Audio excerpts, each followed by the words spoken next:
everybody, welcome to the show. Around the Nation right here. TYT Nation, Jeff Waldorf here with you. Got a great show for you guys today.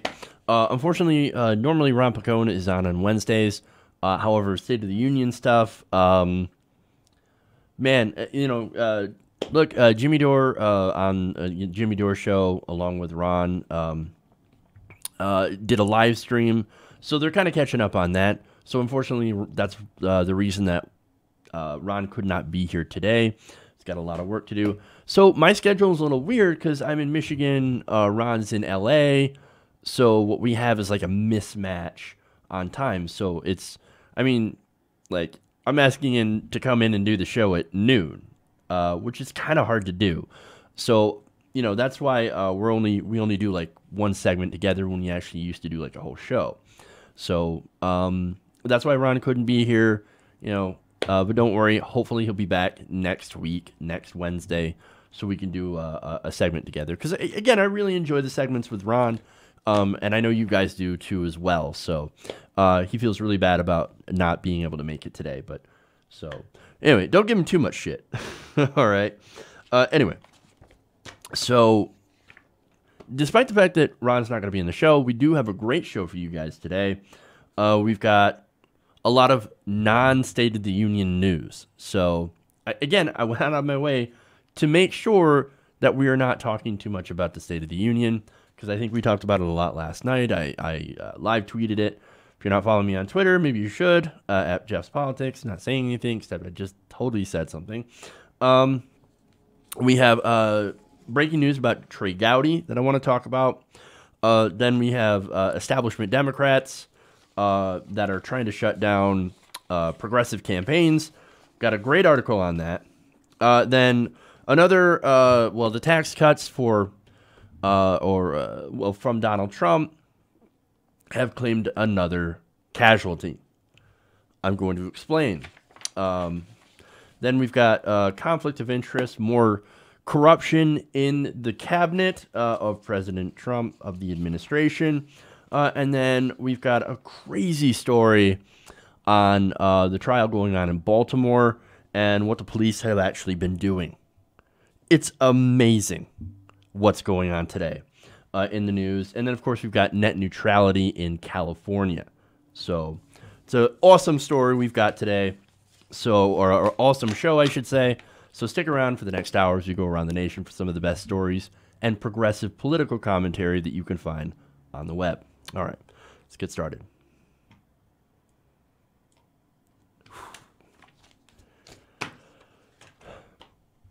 Ladies and gentlemen, we got him. Trey Gowdy is retiring from Congress. And actually, we didn't get him. He got himself. Now, Raw Story is reporting that the South Carolina Republican had abruptly announced on Wednesday that he will not seek re-election in November, but instead will return to the private sector, most likely to do something within the private sector justice system. After all, he was a lawyer before he actually joined Congress in the Tea Party wave. So he said, quote, "Whatever skills I may have are better utilized in a courtroom than in Congress. And I enjoy our justice system more than our political system. As I look back on my career, it is the jobs that both seek and reward fairness that are most rewarding."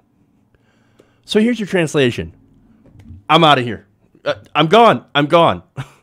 So, okay, there's a few reasons why, right? And yes, part of that actually has to do with his desire to return to the private sector. But why would he want to return? Well, it's because he got the tax cuts. Now, his tax cuts he got for his donors, and as soon as that happened, mission accomplished. I'm done here. Like, that's my job. My only job here was to cut taxes for gigantic corporations and for the wealthy. And once I did my job, there's no reason for me to be here anymore. So I'm gone. Mission accomplished, right? Number one priority. So now he gets to go back to the private sector and reap the rewards instead of having to run for Congress, which leads me to the second reason. He actually knows how unpopular the Republican Party is. He knows that there right now is a wave of progressives that are closing in. So, look, Donald Trump and the Republican Party is deeply, deeply unpopular with the polling when it comes to the American people. I mean, look, last night, to be fair, Donald Trump did give a wouldn't say gave a good State of the Union, but he went through it pretty adequately, right? He didn't mess up on anything. And so he got a bit of a bump from that. And that's being completely 100% fair. However, even though they got that small bump, he is still one of the most unpopular presidents to, or I should say at this time, compared to other presidents within their terms. So he's got this deep unpopularity. The Republican Party has a deep unpopularity. And to be fair, the Democrats are also deeply unpopular because everybody's saying, I hate both parties. A pox on both your houses. But anyway, it's looking like it's going to be one of those swing elections. And we've been having this for quite some time. So you sweep out one party, you put in the other, they do the exact same thing. They both service the donors. So and the American people are kind of stuck in this cycle where they vote in one party thinking that there's going to be some sort of change. And then when no change happens, they say, okay, well, you guys suck. I'm going to go vote for the other guys and vote for the other party. And nothing happens.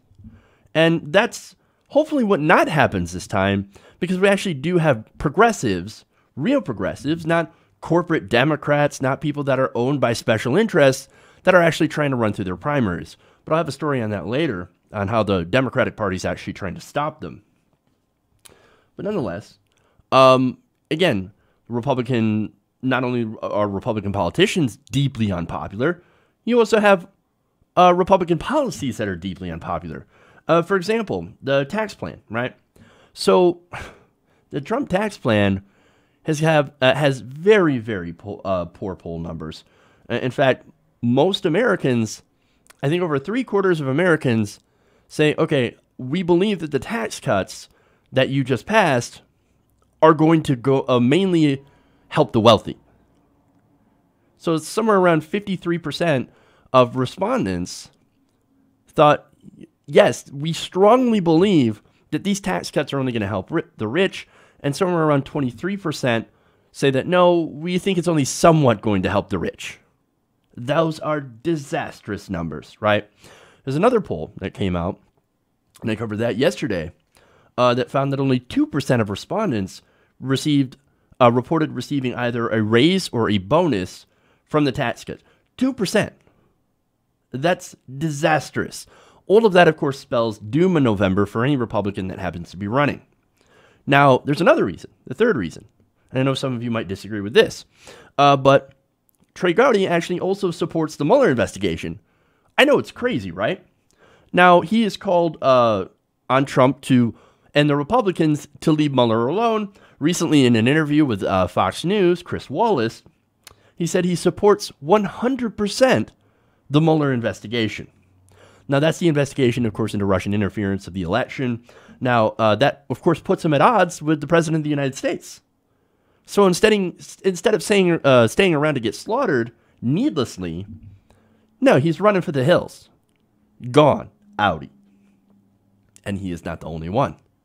So far, we've had about, if you include Gowdy, about 37 House Republicans that are no longer running for re-election. Democrats need to pick up 24 seats. Look, I'm not saying anything. I'm just saying there's some open seats, right? And we'll have to see what happens in the midterms. Okay. Moving on.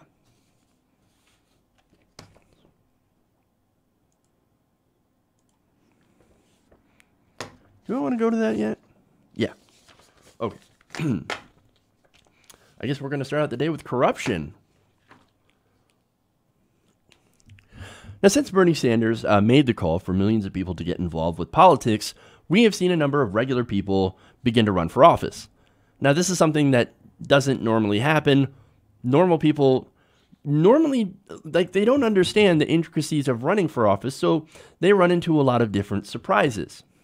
So I've talked to a lot of candidates that are running for office for the first time, and they've run into a lot of procedural things, and they've also run into many issues with raising money. Now, a lot of these progressive candidates that haven't run before, They're actually running now in very contentious primary races against already established candidates, and in this case, establishment Democrats.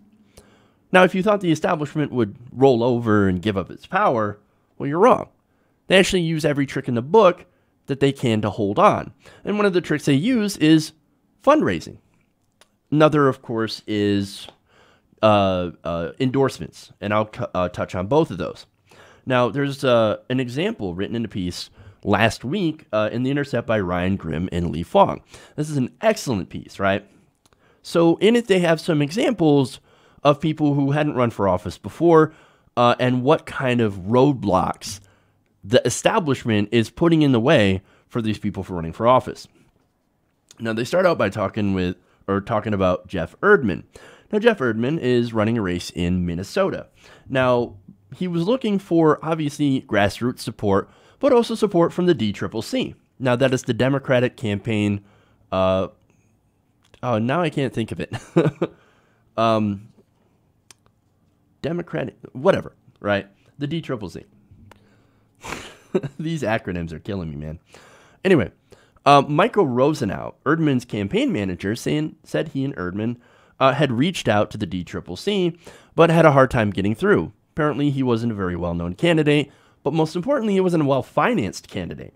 And I think that's what's most important. So what they did is they decided to crash a party. Fascinating. That's my kind of candidate. Like, hey, man, look, DCCC's not talking to us. Well, guess what? We're coming to their house. We're coming to your house. We're coming to your house. That's what Riley used to say. So they did so, and they ended up actually getting a meeting with somebody who represents part of that organization. Now, Rosenau, who was there for the July 10th meeting, describes the meeting with the representative, Molly Rittner, as weird. Well, what was so weird about it? Well, they basically ignored everything about the candidate and what he was running on and focused specifically on one thing. And that happened to be the money. In fact, he said, quote, the first question out of her mouth was, how much will you raise? How much money will you raise? Now, they were saying, look, we raised $30,000 by that point, right? Now, that's a figure that Rittner deemed, quote, unimpressive. That's not very much, Rosenau recalls Rittner saying. Really, all we care about is the more money you raise, the more you can get your message out. And he added, nothing else mattered. All she wanted to know was how much money he could raise. So that is, again, another example of a party and an establishment that is too worried about money. And of course, if you're a smaller candidate, if you're grassroots, you don't have the ability to raise money, especially if you're not asking giant, billion or $1 million donors for cash. Well, they have another example in here. Stephen Lynch. Now, Stephen Lynch is a House Democrat who's facing a primary, and he's actually being primaried by someone else. So his insight's actually fascinating. Now, I told The Intercept that, quote, the Democratic and Republican parties are commercial enterprises, and they are very much interested in their own survival. They are commercial enterprises. So they're not actually there trying to push for candidates or for policies. They're there to basically make money. Fascinating. He said, quote, the money race is probably more important to them than the issues race in some cases. Now, again, this is somebody who works in Congress. He had been elected, I believe, in 2000. And so this guy's saying, look, yeah, this is a commercial enterprise. And look, this goes along with previous reporting where you had politicians from both sides of the aisle basically spend 4 to 6 hours a day on the phone begging donors for cash. So that's what they do. Like, you're members of Congress. If you're wondering why they don't pick up the phone and they don't talk to you when you call, when it's their staffer instead, well, that's because they're busy on the phone calling their donors, begging them for money. And of course, those donors always happen to be rich donors. So they only get that perspective. If you wonder why you're not being represented, it's because they're not getting your perspective. And they're not getting your perspective because you're not writing them checks. So now, Of course, they ignore campaigns that raise less money. We've established that. Now, even when they're running on popular issues, and even when they have a good chance of actually winning. Now, let me give you some examples of that. Now, Jess King, right? Now, Jess King is running in Pennsylvania's 16th district. She's actually running against Republican Representative Lloyd Smucker. Now, King runs a nonprofit. She helps struggling women start and run small businesses in the area. That's wonderful, right? Now, that's actually going to be important because it plays into what what I'm going to talk about later on. Now, King is running on a populist progressive platform, basically Medicare for all, tuition-free public college, and other priorities, a living wage, things like that. So she starts this race, and of course she picks up a lot of local grassroots endorsements. For example, Lancaster Stands Up, Make the Road, Pennsylvania, and she's even a Justice Democrat. So, and of course, she picks up other endorsements as well. So now she looks to a major endorsement from one of the party players. Now, this happens to be Emily's List, right? Now, Emily's List is purported to be a women's organization. People who look out for example, reproductive freedom and for helping women attain power in businesses, things like that. So she thought, well, hey, I run a nonprofit. I help struggling women create small businesses, and I'm for reproductive freedom. Well, I should be a shoo-in for this endorsement from Emily's List, so I'm going to reach out to them, right? So, well, what happens? Silence. So she fills out all the forms and does everything that she has to do to try to get an endorsement and a deal with Emily's List, right? And she waits, and she waits, and she waits, and she waits, and nothing happens. Why? Well, it turns out Emily's List had already thrown their support to another candidate, who in 2016 raised more money than a Democrat ever had in that district. So this other Democrat ran in that district, raised a ton of money. She had all the establishment support. And what happened? She got crushed.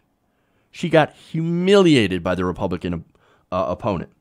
Now, her name is Christina Hartman, right? And so she didn't run as a progressive. She ran as a centrist milquetoast Democrat.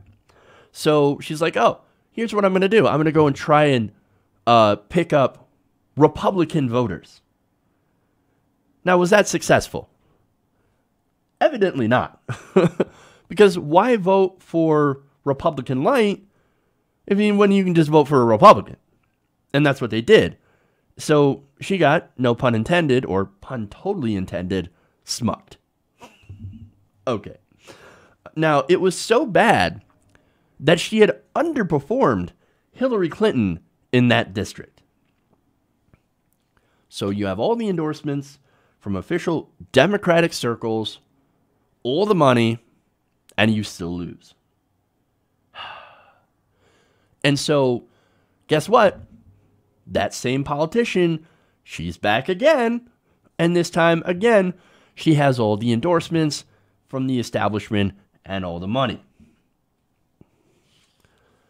That's how they screw you, man. They don't want progressives to win. What they want is they want to continue the status quo. That same status quo that is crushing you right now. No, we have to get real progressives. Now, look, I can understand they live in this bubble, right? This is Washington establishment bubble. No, you don't understand. We need the money. We need the money because we need it for messaging, and we've got to pay our consultants and things like that. But see, the problem is the consultants, they get paid whether you win or lose. So they get their money and they give the standard advice like, no, you must be a perfect politician. You must be polished. And you must go out and try to appeal to the moderates. The problem is, where are the moderates? There are no moderates anymore because the Overton window has shifted so far to the right that now crazy is considered moderate. Anyway, look, and again, the establishment, they have the power, they have the money, and they want to keep it. That's why, as The Intercept writes, in district after district, the National Party is throwing its weight behind candidates who are out of step with the national mood. Now, look, 2016 was an outsider election. It's the point where people were finally so fed up enough with the status quo where they decided, I'm going to fight back. Look, I don't care who's running. I'll vote for a fucking ham sandwich as long as it brings me change. And Donald Trump, unfortunately, he campaigned on change. He didn't bring change. He brought more of the same, although a bit more insane. But nonetheless, he didn't bring all that much change. He filled his cabinet full of Goldman Sachs. And, of course, we're continuing the same kind of neoliberal centrist policies. Well, a little bit more far right wing, I should say. But the same kind of policies that you would expect from a standard Republican. So, and now the DCCC, along with supporting some of those other centrist candidates, has named 18 candidates as part of its Red to Blue program.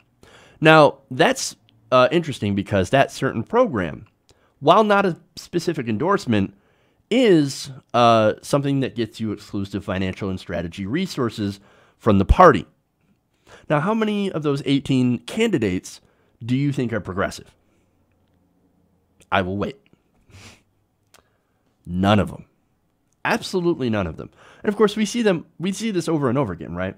The DCCC going for centrist milquetoast candidates solely based on their ability to raise money from big donors, big corporations. For example, we have another one. We have a centrist Democrat that decided to jump into a race in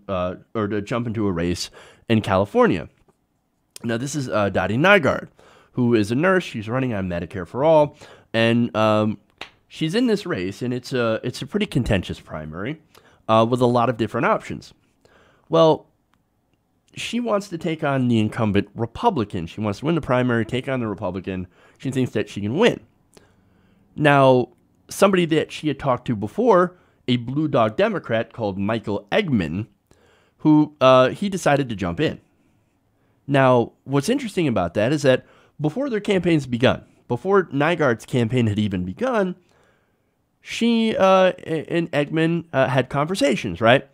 And he repeatedly told her, no, don't worry, I'm not going to run. I would rather focus on my business and on my family. Those are my first priorities. I'm not going to run in. I'm not going to step in. So what happened? Just recently, it was reported that he's stepping in.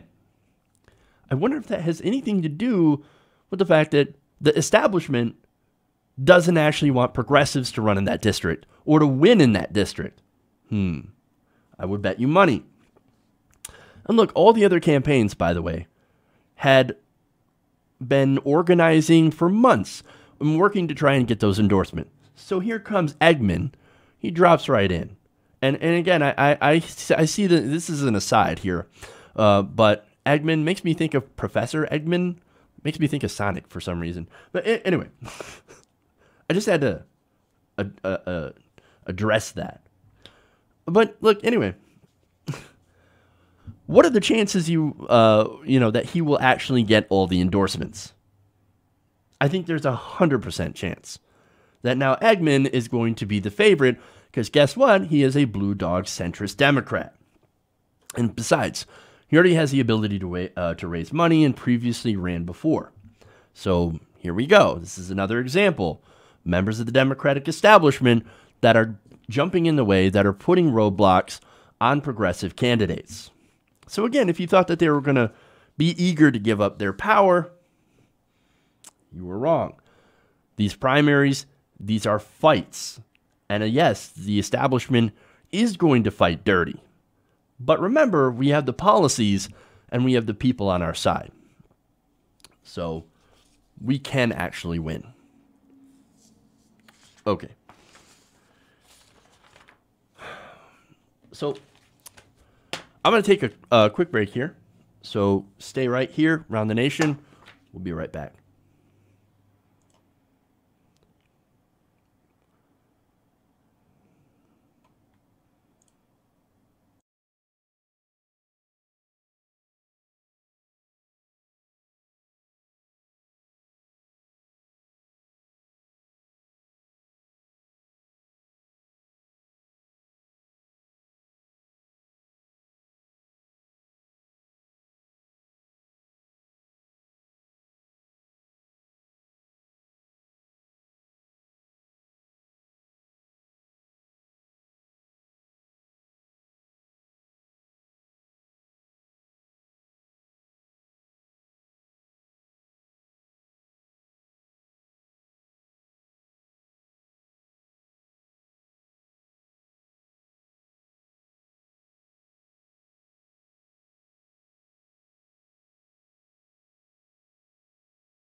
Everybody, welcome back to the show, Around the Nation, right here, TYT Nation. If you haven't already, please give us a like and a share. Sharing is, of course, caring, so that helps get the message out, of course, to everybody else. So, that said, let's go into our next segment here. Let's talk about more corruption. Oh, that's the wrong one. There we go.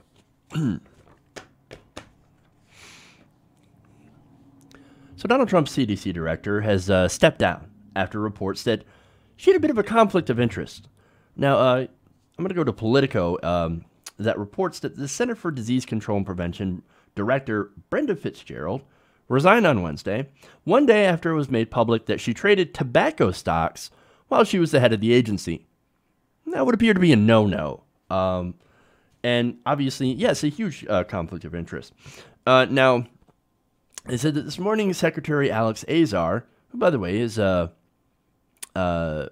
somebody who presided over a company, Eli Lilly, that had jacked up the price of prescription drugs, namely insulin. So, great guy, right? Now, Azar accepted Brenda Fitzgerald's resignation as director of the CDC. This is according to the Department of Health and Human Services statement that was recently put out. They said Dr. Fitzgerald owns certain complex financial interests that have imposed a broad recusal limiting her ability to complete all of her duties as a CDC director. Due to the nature of these financial interests, Dr. Fitzgerald could not divest from them in a definitive time period. They continue. After advising Secretary Azar of both the status of the financial interests and her scope of her recusal, Dr. Fitzgerald tendered and the Secretary accepted her resignation. Now, what kind of shares was she buying? So that's interesting because in order to have a conflict of interest, you would actually have to have some sort of stake in what you're buying that is related to your position. Well, it turns out that according to Politico, Fitzgerald had bought a share in Japan Tobacco 1 month into her leadership of the agency. So the problem is the CDC is actually tasked with ensuring that people smoke less. That's one of their stated missions, right? Now, the thing is, they want people to smoke less because smoking is obviously linked with cancer, emphysema, other terrible illnesses. So yes, they want to actually save human lives and make sure that less people smoke. Now, she owned shares in a tobacco company. I wonder what way she would actually rule on certain decisions. I wonder how impartial she planned on being when it came to advocating against cigarettes. I think we all know the answer to that. This is an example of the swamp. This is an example of the corruption that is rampant in our government, right? So there's more. Now, the stock was about one of a dozen new investments Fitzgerald made after she took the job. So this isn't stock that she had before joining the CDC. No, she joins the CDC and she's like, I'm going to take a look at this stock and I'm going to buy it. She also bought stocks in Merck, Bayer, and the health insurer Humana. Again, she bought these after she took the job. Now, who do you think that she was planning on helping? If you can't see the corruption, it is in your face. Like, you have to be blind not to see it. It's right there. It's right there. Now they continue. Fitzgerald was already under scrutiny for failing to divest from other holdings she bought prior to taking the job, which led to her recusal from some health issues. So they already knew it was a problem, right? So she's like, oh, I can't talk about that. I can't talk about this. I can't actually do that. Then why are you there? What's the whole point of you having the job if you can't actually talk about things or actually do anything because you have to recuse yourself? In fact, she was invited to testify before Congress at least 4 times on various public health issues, but was unable to do so because of her conflicts. Again, why is she there in the first place? I can tell you she's there to help her own financial interest. It's the same story with a lot of these appointees. They either go into the agency and with the stated effort of destroying it. For example, Scott Pruitt in EPA, Alex Azar with, of course, HHS, and others, right? Or they're in there to make money, which is what she apparently was doing. Now, I don't know what to say about Ben Carson. I think he fell asleep when he took over HUD. We haven't heard much from him. But look, seriously, though, you shouldn't be allowed to own stock or in anything that you're supposed to oversee or regulate. That is a clear conflict of interest. Now, of course, President Trump, he has not divested from his businesses. So he still kind of runs them as much as he could run them, right? And mostly he just delegates, I'm assuming. But look, the fact that he still runs and owns his businesses, that is unprecedented. And I don't know why more people don't look at that and say, well, I mean, he could do it. He's the president of the United States. Maybe I should do it. I don't see why more people wouldn't do that. I mean, obviously, he can get away with it. So, hey, look, if I can get away with it, sure, I'm going to get away with it. Because, I mean, you guys, you voted for him. You knew that he wasn't going to divest his business holdings. He's like, no, I'm going to run both my business and I'm going to run the government as well. But that is a clear conflict of interest. But he doesn't care. And sadly, I think a lot of his voters don't care. You voted to drain the swamp. This is the swamp. This is a big example of the swamp. And look, in this case, to be fair, she drained herself from the swamp, okay? But in a lot of other areas in the government, there's a massive amount of corruption, and there are people that are only there to serve their own interests. And that is the big, big problem in government. And it's not just the Republicans, of course, it's Democrats as well. That end up, of course, making money by representing industry and getting massive amounts of campaign donations. So, now, I will leave you on a lighter note. Thankfully, there are still journalists out there that are going and looking up these stories, that are shining a light on the massive corruption inside of our government. Because I can guarantee that if this story had not come out, she would not have resigned. So, the message that I take from that is the corruption shrinks as long as you shine a light on it. Light is the biggest disinfectant that you can have. And it's about time that we use it. Okay. Moving on.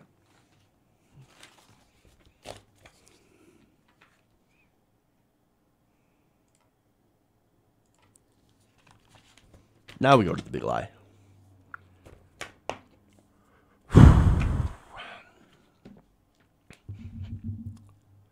So now the Republican tax cuts were enacted on the promise that it will create jobs and economic growth.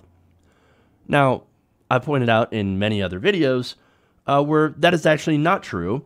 For example, I can give you a bunch of them. Carrier, AT&T, Comcast, and Sam's Club have all recently reported job cuts. Now, some of those companies I think all of those companies actually were trying to do this on the down low, like, hey, like, don't make much fanfare about it. It came out, oftentimes later on. Some of these companies, for example, Carrier, and I believe AT&T and Comcast, all laid people off before Christmas. But later they came out and said, no, well, we're giving bonuses to our workers. Oh, okay. Well, those bonuses happen to be a very, very small amount of your total revenue and your total profit. So, yeah, 145 million here, 300 million there. Oh, by the way, we made $2 billion in this year or last year alone. Very, very small amount, right? So, and look, the hyped up bonuses, like I said, those are a sham. In fact, a recent poll cites the fact that only 2% of Americans received a raise or a bonus thanks to the effect of the tax cuts. And look, I'm not shaming the people or hating on the people who got these bonuses. God bless, right? If you got a bonus, wonderful. If you got a pay raise, wonderful. If you're part of that 2%, hats off to you, man. You guys are lucky. Somewhat. I mean, look, wage increases are far, far better than just a straight up bonus. But it also costs the company just a little bit more. And so that's why more companies don't go in that direction. But anyway, Now, these tax cuts and job losses get a little bit worse. Turns out the tax cut changes just literally killed jobs at Harley-Davidson. I know, right? It's hard to believe. But not only does it not create more jobs, cutting taxes for the rich and corporations, in this case, it's actually killed jobs. Now, let me explain. Now, 800 Harley-Davidson employees will now be losing their jobs when they close the Kansas City assembly plant. Now, USA Today explains that the Milwaukee-based company said its income fell 82% in its fiscal fourth quarter to around $8.3 million. Compared with a year earlier, earnings per share were 5 cents, down from 27 cents a year earlier. Revenue was $1.23 billion, up from $1.11 billion. So the earnings drop came in part because of a charge associated with President Trump's tax cut and a $29.4 million charge for a voluntary product recall. So that's fascinating, right? Now, here's more economic figures from Reuters. They said that net income and EPS in quarter advisedly impacted by a $53.1 million income tax charge related to enactment of the 2017 Tax Cuts and Jobs Act. So, because of the changes to the tax code, they pay an additional $53 million. Wow. But wait a minute, I thought tax cuts were going to save jobs. I thought tax cuts were good for the corporations. Well, not only do they not create more jobs, they actually also don't do anything to boost pay or any sort of benefit. You know why? It's because, hey, it turns out that people who don't have money don't actually buy things. And what Harley-Davidson had been experiencing is a drop in sales. There are less people that are interested in buying motorcycles. Now, maybe that's partly because a lot of people don't have money or motorcycles are starting to fall out of favor. I'm not entirely sure which. Maybe it's a mixture of both. But nonetheless, these tax cuts don't help the average American person. Now, look, the benefit here for the Trump tax cuts to the average American family is about $1,100 a year. That's not enough to buy a motorcycle, certainly. And that might be enough for, hey, we're going to stay at a hotel for a couple of days and have a few dinners. We'll pocket a little bit of money, or we can pay off some of our massive bills. For example, student loan debt and things like that. It's nice. It's a nice little bonus. It's a nice little savings, but ultimately doesn't mean a whole lot. Now, that's the average savings for a middle-class family. Let me tell you how much the rich save. Wealthy Americans, the top 1%, got an average tax cut of $37,000. Now, that does not include what they save on the estate tax, or I should say what their heirs will save on the estate tax, or the tax decreases, the cuts on pass-through corporations, and other special giveaways that were included in this tax bill. So, look, it's obvious from the numbers. You just look at the numbers. Yes, the wealthy and the corporations are going to save far more, but that does not mean it's actually going to translate into jobs. Most of these companies, I'll go back to Carrier, for example, Carrier, AT&T, Walmart. Most of those companies did stock buybacks. They basically inflated their own shares, and that's it. Well, that helps executives, but it doesn't trickle down to you. Now, let me get back to the article here. Now, they said that closing the plant will cost Harley as much as $200 million through 2019, but will result then in annual cash savings of $65 million to $75 million after 2020. Now, here's the kicker, right? While they're closing the Kansas plant and laying off 800 people, they're at the same time building a factory in Thailand, which will assemble bikes using components shipped from the United States. This is the very thing that Donald Trump and Republicans promised would not happen if we enact these tax cuts. No, these jobs are not going to go overseas. Yes, we're going to have savings and not only that, but you're going to get a raise and you're going to get a bonus, and we're going to have all these jobs that are actually going to magically pop up out of nowhere. Well, what's happened so far? None of it. None of it's happened. I thought you said it would trickle down. Well, hey, look, there's something trickling down on us, but it ain't wealth. Trump supporters, I hate to say it, but you've been conned. The Republicans and Donald Trump, they don't care about you. They never cared about you. All they care about is their own wealth and their donors. They work for the donors. And sadly, most of our politicians also work for the donors. The ones that pass these tax cuts. Look, they were never meant to help you. They were always meant to help the elite. Okay.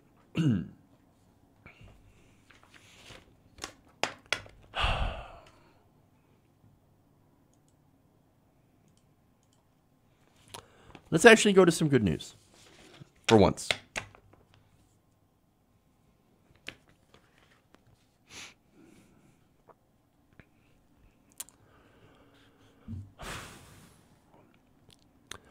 So yesterday, California took a big step into actually enshrining net neutrality rules into law. Now, it's being reported that the California State Senate approved a bill to impose net neutrality restrictions on internet service providers. Now, that, of course, is a direct challenge to the FCC's attempt to preempt rules. So when Ajit Pai said, okay, we're going to get rid of net neutrality, I'm going to eliminate this law, he added a provision that basically said that, hey, states, you are now no longer allowed to set your own net neutrality laws. We are using federal preemption. But wait a minute, I thought you guys cared about states' rights. No, they don't care about states' rights as long as it involves helping their donors. The only time that they care about states' rights is when they want to do religious freedom bills or when they want to pass racist policies. Anyway, now, again, that provision is being directly challenged by California and some of the other states. Now, Montana, of course, passed their own net neutrality legislation through executive order. New York also did the same thing. And other states are looking at net neutrality legislation. So what the federal government is not doing, the states are taking upon themselves to do. Because, again, net neutrality is very, very popular among both sides of the aisle.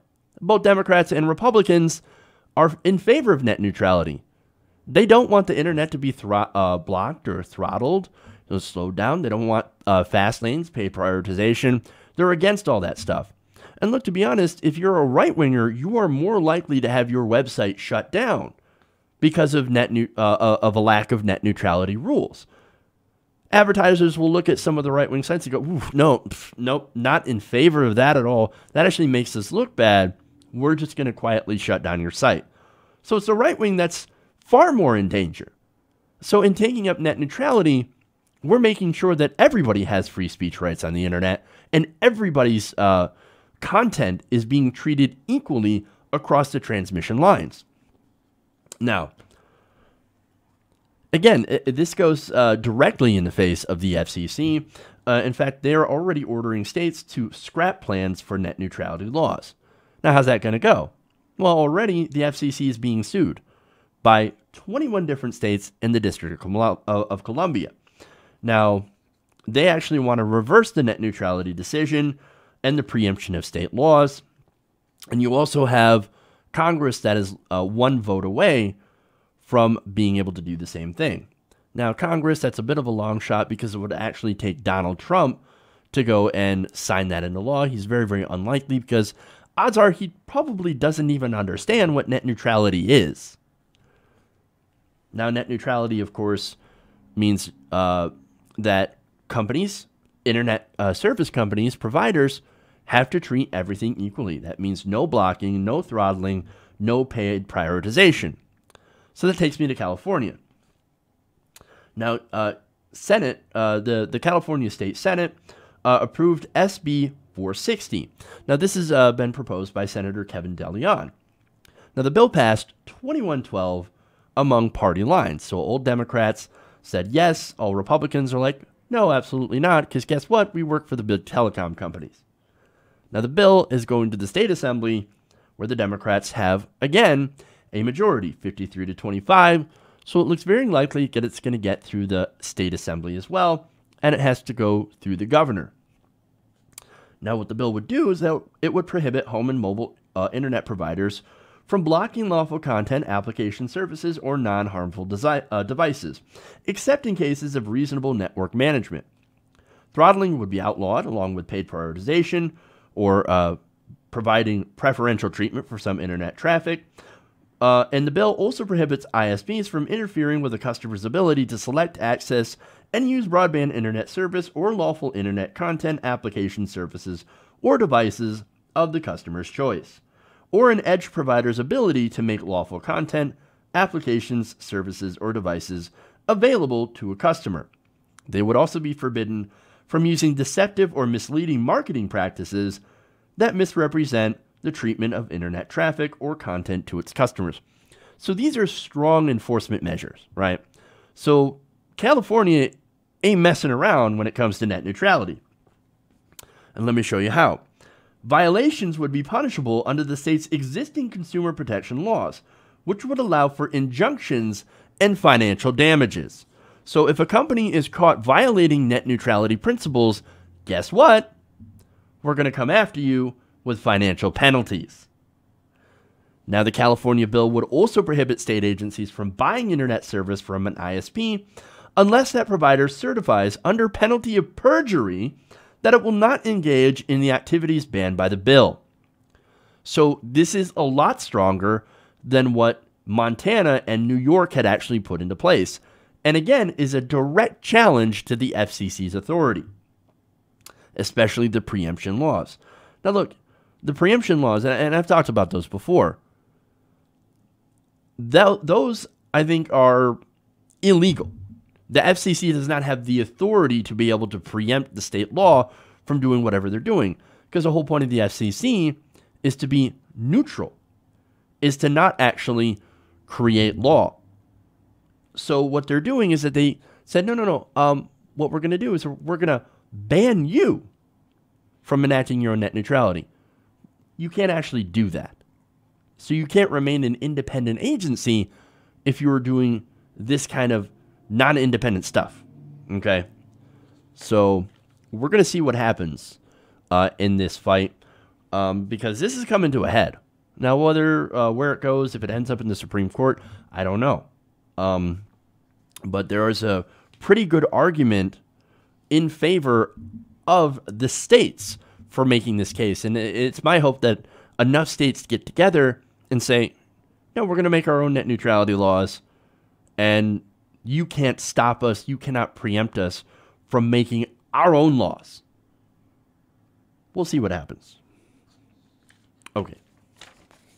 One more story, and we're going to talk about the cops.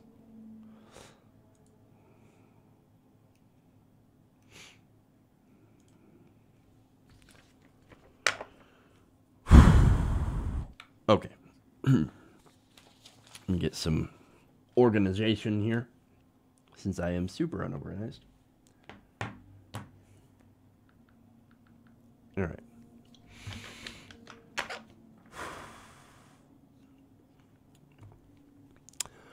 So in Baltimore, there is a corruption trial, and in it, there are a lot of very, very interesting pieces of information that have been revealed about how the agency in Baltimore has actually operated and some of the stuff that they had actually done.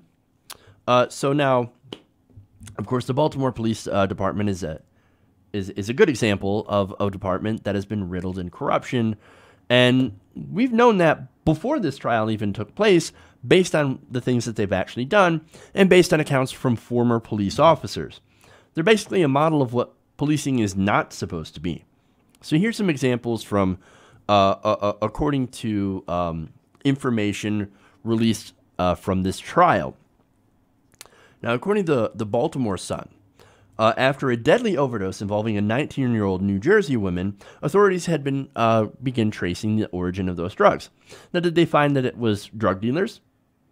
Well, yes, actually they did, but they found something else that was very interesting. They found This investigation led from New Jersey to Baltimore, where they found that the drug crew was tied to a Baltimore police officer who was also peddling drugs. By the time they finished investigating, those authorities had found 8 members of the Gun Trace Task Force charged with crimes from racketeering to outright robbery. Let me give an example of that. During a traffic stop, it's been reported that these police officers decided, we're going to pull this guy over and we're going to straight up rob him. Now, to be fair, the person that they were robbing was a drug dealer. They took about $6,500 off him in cash and then went to the man's home without a warrant, which is a no-no, and they took over $100,000 from the man in the safe. Now, did this go to evidence? Well, that's the corrupt part. They didn't put it in evidence. They didn't use it against him. They put it in their pockets. Oh boy. Now there's another example. One officer had apparently had a technique of driving fast at groups of people, slamming on the brakes, and then if people ran, they decided to get out and chase him. That's unbelievable. What kind of police outfit runs this way? I mean, look, and besides, who wouldn't run if a car was running full speed at you? I would run. Everybody would run. Did that mean that I would have to get arrested afterwards? That I would deserve having an officer chase me? No, absolutely not. But that's what happened from this officer. That's what this officer was doing. But it actually gets worse. One of the things that was revealed had deadly consequences. Now, a supervisor of a Baltimore unit apparently had instructed officers to carry a toy gun with them, just in case they found themselves in a situation. Now, let me go to the quote here. Let's see. Yeah, where is it? This is always the most awkward part of the show. All right. So, prosecutors say the squad, which was tasked with getting illegal guns off the streets, had abused their power and would basically supply their officers with toy guns so they can plant them on suspects during shootouts. So if they have a shootout, they get in trouble, something like that, they can just go and plant this fake gun on the victim and say, wasn't me, I was just defending myself. Oh, that's awful. So they said it was a fail-safe that they could use if they happened to shoot an unarmed suspect, which is what's happened before. So what happened, how they found this out, of course, is that one of the officers had been arrested. The arresting officers couldn't figure out why this officer had a toy gun in his glove box. Why do you have the gun there? Well, most of these officers are now actually working with investigators to take down the rest of the corruption as part of a plea deal. So they're spilling all this dirt on this incredibly corrupt agency. And so they're like, yeah, well, we were told we get in trouble, we shoot somebody who doesn't have a gun, we can just plant a gun next to their body. Now, we've seen this happen before, right? This kind of corruption actually exists in many other places. For example, you have Freddie Gray. Now, Freddie Gray was given a nickel ride, which is where they put you in the back of a truck, they don't secure you, and then they basically drive fast, they try to knock you around. Well, in Freddie Gray's case, that proved to be a fatal ride. That was his last ride.